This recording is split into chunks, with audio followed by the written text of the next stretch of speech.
आज मुझसे कोई पूछे कि ये कुछ दिनों में शुरू होने वाला T20 वर्ल्ड कप कौन जीतेगा, तो मैं बिना किसी डाउट के एब्सोल्यूट क्लैरिटी से कहूंगा कि इंडिया।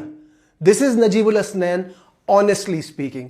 आज 2-3 टॉपिक्स पे बात करनी है, लेकिन ऑब्वियसली मैच ऐसा हुआ है कि पहले इसी पे बात करनी पड़ेगी।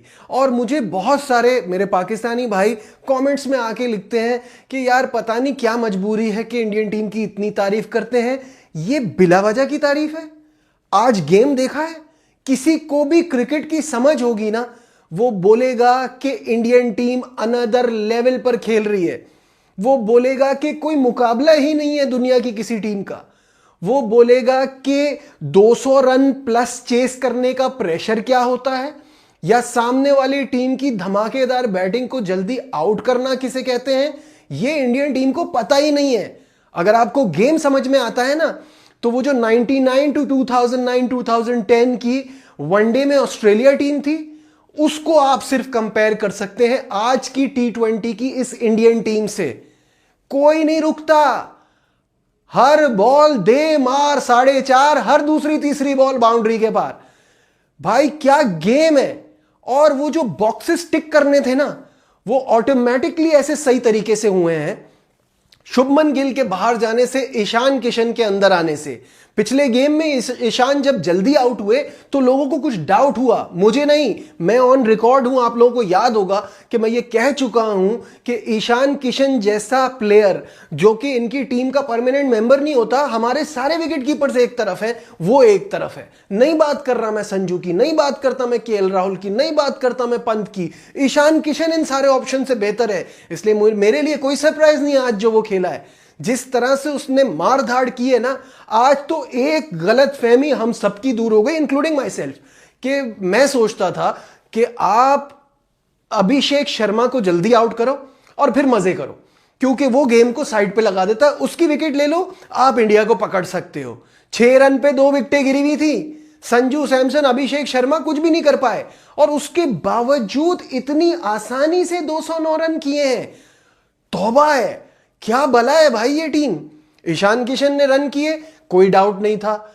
सूर्या कुमार यादव का फॉर्म में आना, ये दूसरा टिक कि आपका कप्तानी फॉर्म में नहीं था, बहुत टाइम से स्ट्रगल कर रहा था। पिछले गेम में थोड़े रन हुए, आज तो गेम ऐसा साइड पे ले गया वो आदमी के सेंटनर कैच छोड़ रहा है, हाथ कांप रहे हैं। ठीक है, मैं मानता हूं कि न्यूजीलैंड की अपनी गलती है, बहुत बुरी कप्तानी की है। पहले तो हर टीम को, न्यूजीलैंड क्या किसी भी दूसरी टीम को, यह बात अपने जहन में बिठानी होगी कि अगर आपने वर्ल्ड कप में इंडिया से जीतना है, आप पहले बैटिंग कर रहे हैं, तो यू हैव टू टारगेट 225-230। इससे कम में आप 1 मिनट के लिए भी सेफ नहीं है। फिर ये बीच में आके ना, जिस तरह ग्लेन फिलिप्स और ये लोग खेले हैं ना, ऐसा नहीं चलता।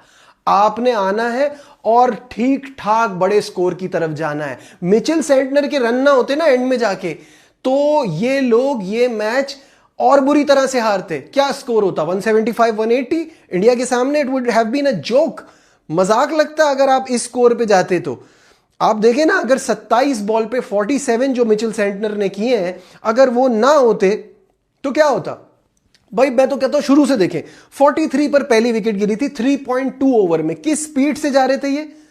फिर 43 पर ही दूसरी गिरी, लेकिन जब 98 पर तीसरी गिरी तब भी 88.5 ओवर हुआ था। यानी ये जा रहे थे बहुत जबरदस्त स्मूथली। उसके बाद क्या फूलिश शॉट ग्लेन फिलिप्स ने खेला है। कुलदीप यादव हमेशा बड़ा जबरदस्त रोल रहता है, वही चीज नजर आई। ये Glenn Phillips, Daryl Mitchell, Chapman, ये 3 जो विकेटें गिरी है ना, उसकी वजह से एक पॉइंट पे ये फीलिंग आ रही थी कि बड़ा स्कोर नहीं बन पाएगा। लेकिन मिचेल सेंटनर ने जो 174 के स्ट्राइक रेट पे 47 रन किए, एक अच्छा रिस्पेक्टेबल टोटल आ गया। अब मुझे नहीं समझ में आ रही बात कि आपके स्ट्राइक बॉलर विकेट ले रहे हैं, आपको क्या सोच रही है यार चेंज लाने की। और फिर जैक फॉल्स के पहले ओवर में इतने रन पड़ गए, तो भाई उसको दूसरा ओवर फिर देने का रीजन क्या था। कमाल ही हो गया। मैं तो हैरान हो गया हूं यार, क्योंकि ये न्यूजीलैंड की T20 तारीख का सबसे महंगा स्पेल है। 3 ओवर में 67 रन दिए हैं। यानी अगला मैच कोई खेले ना खेले, जैक फॉल्स तो नहीं खेल रहा। और वो जो गलती थी ना, उसकी वजह से पूरा गेम शिफ्ट हुआ है और कितनी आसानी से, आराम के साथ, सुकून से इंडिया ने ये मैच जीता है, अपने नाम किया है 28 बॉलों पहले। अब मुझे कोई ये बताए, संजू को रोको, अभिषेक को रोको, ईशान किशन को रोको, सूर्या कुमार यादव को रोको, अभी हम ये सारी बातें करके भूल गए कि 18 बॉलों पे 36 रन हैं शिवम दुबे के। रिंकू और हार्दिक पांड्या की बैटिंग ही नहीं आई है। और ये वो टीम है जो मेरे हिसाब से दूसरी बेस्ट टीम है इस वर्ल्ड कप के लिए, न्यूजीलैंड। तीसरे पे मुझे ऑस्ट्रेलिया लगती है। तो जब ये करीब करीब की टीमें, न्यूजीलैंड, ऑस्ट्रेलिया, साउथ अफ्रीका, इनका इतना बुरा हाल है, तो सोचिए हम लोगों का क्या होगा। बाकी टीमें कहां खड़ी हैं। इस वर्ल्ड कप में, इतने दिन पहले मैं ये बात कह रहा हूं, इस वर्ल्ड कप में सेमीफाइनल तो इंडिया का पक्का है, वो तो सभी को पता है। पॉइंट ये है कि कोई नॉकआउट में बड़ी अपसेट होता है, तभी ये टीम वर्ल्ड कप का दिफा करने में, जो आज तक कभी किसी ने नहीं किया, नाकाम होगी। अगर कोई अपसेट होता है, yes I am saying it because this is flawless. ये टीम बुमराह नहीं है भाई, ये टीम है। बताओ जरा यार, they have ticked all boxes, they look very strong.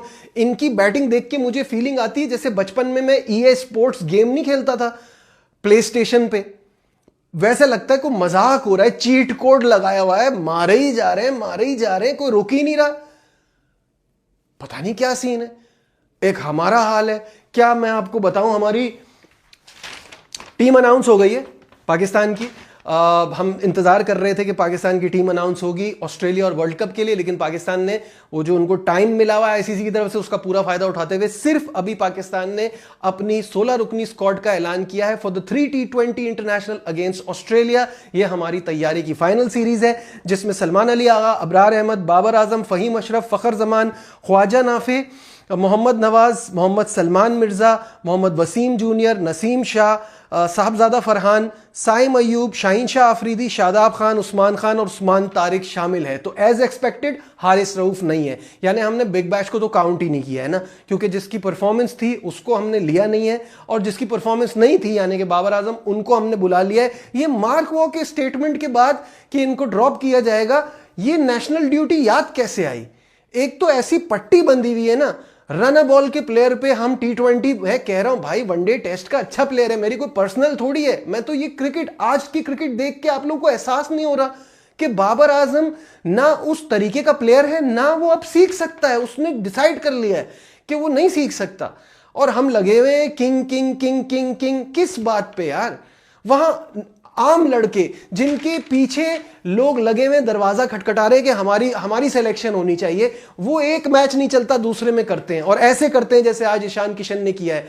हम खड़े में 2023 से नाकामियां ही नाकामियां, बैट पैच ही नहीं खत्म हो रहे हैं, लेकिन फिर भी हम सपोर्ट करते हैं। मुझे नहीं समझ में आता।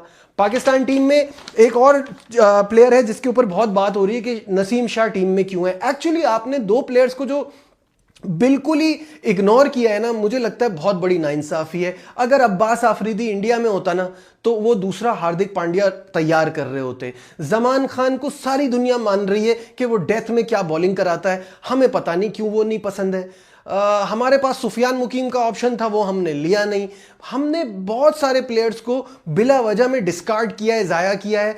अब ऑब्वियसली मोमेंट ऑफ ट्रूथ, अब हमें टीम फाइनल करनी है, तो ये दिखाई दे रही है विच इज अब ओके। ये सारे लड़के हैं आसपास। एक आपको नसीम शाह पे थोड़ा सा क्वेश्चन मार्क लग रहा है कि किस परफॉर्मेंस पे आया है, बाकी गिव और टेक यही टीम होनी थी। नाफे ने एक ही मैच में बड़ा इंप्रेस किया है, अब नाफे है तो उस्मान खान क्यों है, ये मुझे नहीं समझ में आता।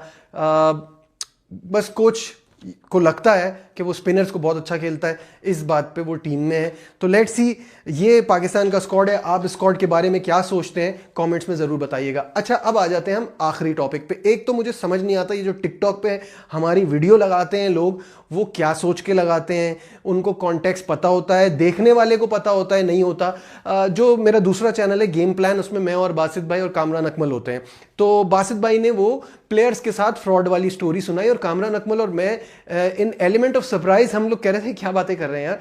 तो वो टिकटॉक पे लगा के कह रहे हैं कैसे लोग हैं, किसी के साथ फ्रॉड हो गया है, ये हंस रहे हैं। हमें वो स्टोरी पता ही नहीं थी, ये आपको वो आप जब वो वीडियो देखेंगे तो आपको पता चल जाएगा। हमें लग रहा था कि पता नहीं बासित भाई क्या बात कर रहे हैं। खैर, द पॉइंट इज कि आज उस स्टोरी को मैंने कवर किया अपने चैनल पे, और उसमें मैंने बताया कि भाई कुछ प्लेयर्स हैं जिन्होंने पैसा एक कंपनी के साथ जिसका नाम जिम आर्मर है, और उसको चलाते हैं, उसके जो ओनर हैं वो हैं अब्दुल रहमान, और उनके साथ इन्होंने इन्वेस्ट किया। और वो पैसे जो हैं, पहले तो उनकी इन्वेस्टमेंट उनको उसका रिटर्न मिलता रहा, कुछ महीने बाद वो मिलना बंद हो गया। तो प्लेयर्स जो है उसको देख के बड़े परेशान हुए, जिस पे चेयरमैन पीसीबी ने उनसे इंक्वायर किया। तो प्लेयर्स ने कहा नहीं, अगर कोई मसला होगा तो हम आपको बताएंगे। ये पूरी चीज मैंने चलाई। अभी मैं ये शो करके ही निकला था कि 10 मिनट बाद मुझे एक व्हाट्सएप पे मैसेज आता है कि क्या हमारी बात हो सकती है, और मैंने कहा हु इज दिस, तो वो अब्दुल रहमान थे, और उन्होंने मुझे समझाया कि 2021 से मेरा ये ब्रांड है और बहुत सारे प्लेयर्स मेरे ब्रांड एम्बेसडर रह चुके हैं, प्लेयर्स मेरे साथ हैं, वो फुल कॉन्फिडेंस में बिजनेस में ऊपर क्या कहते हैं उसे, ऊंच नीच तो होती है, तो चीजें जो है उनमें अप्स एंड डाउन्स होते हैं, तो ऐसा कुछ नहीं है। तो आई रिकमेंडेड कि देखिए अगर ये आपकी इमेज पे, आपकी ब्रांड की इमेज पे आ रहा है, तो आप प्लेयर्स के साथ एक वीडियो बनाइए जिसमें प्लेयर्स ये कहें कि हमें इन पे पूरा फेथ है, हमारे पैसे कहीं जा नहीं रहे, और हमें पहले भी मिलता रहा था, आगे भी मिल जाएगा। और ये मैंने जो उनसे बातचीत की, मैंने उनसे पूछा कि क्या मैं इसको अपने यूट्यूब पे बता सकता हूं कि मेरी आपकी क्या बात हुई है। उन्होंने कहा बिल्कुल, आप ये एक्सप्लेन कीजिए कि मेरी पूरी उनके साथ एक डॉक्यूमेंटेशन है, कोई ऐसा फ्रॉड नहीं है। ऑब्वियसली जिसके पैसे लगे होते हैं उसको अगर रिटर्न्स ना मिल रहे हो या उसको थोड़ी अनसर्टेनिटी हो तो वो परेशान तो होता है। तो ये सिचुएशन प्लेयर्स के साथ हुई हुई है, लेकिन मैं उनके साथ पूरे राब्ते में हूं और उनको मुझ पे पूरा भरोसा है। अगर ये सारी कहानी है तो मैंने उनको यही मशवरा दिया कि आप प्लेयर से कहिए कि वो ये वीडियो बना के इसको रिलीज करें ताकि सबको पता चल जाए कि ऐसी कोई बात नहीं है। तो ये पूरी स्टोरी है, पूरा सिनेरियो है उसका, तो मैंने कहा वो आपके साथ शेयर करूं। फाइनली बांग्लादेश का क्या होने जा रहा है, बांग्लादेश का अभी तक ये है कि वो इस पे बिल्कुल अटल हैं अपने फैसले पे, और वो इससे पीछे नहीं हट रहे, जिसकी वजह से अब ये भारतीय मीडिया के मुताबिक कि अब ये क्लियर हो गया है कि स्कॉटलैंड को सिग्नल दे दिया गया है कि वो ज्वाइन कर लें। सवाल यह है कि क्या पाकिस्तान इसका कोई रिएक्शन देगा, तो भाई पाकिस्तान ने ऑफिशियली तो कुछ कहा नहीं है, पाकिस्तान क्रिकेट बोर्ड ने कुछ कहा नहीं है। हाँ, हम बांग्लादेश के मौकफ के साथ जरूर खड़े थे कि ऑब्वियसली इस वक्त हालात इंडिया में थोड़े एंटी बांग्लादेश हैं, सेंटिमेंट्स थोड़े ऐसे पाए जाते हैं, तो उसकी वजह से अगर वो ये डिमांड कर रहे हैं कि वो कहीं और खेलें तो इसमें आईसीसी को अपना रोल निभाना चाहिए। लेकिन वो वोटिंग हुई, 14-2 का फैसला हुआ। अब कहानी ये है कि अगर बांग्लादेश ये बायकॉट करता है तो उनको 325 करोड़ टका का नुकसान होगा, और ब्रॉडकास्ट वगैरह का भी बड़ा इशू होगा, तो ये सब उनको डील करना पड़ेगा। बट मेरे हिसाब से अब वो इतने आगे आ गए हैं कि उनका पीछे जाना जरा मुश्किल दिखाई देता है। आप इन तमाम चीजों पे क्या सोचते हैं जरूर कमेंट्स में बताइएगा। लाइक, शेयर, सब्सक्राइब देखते रहिए नजीबुल हसनैन ऑनेस्टली स्पीकिंग।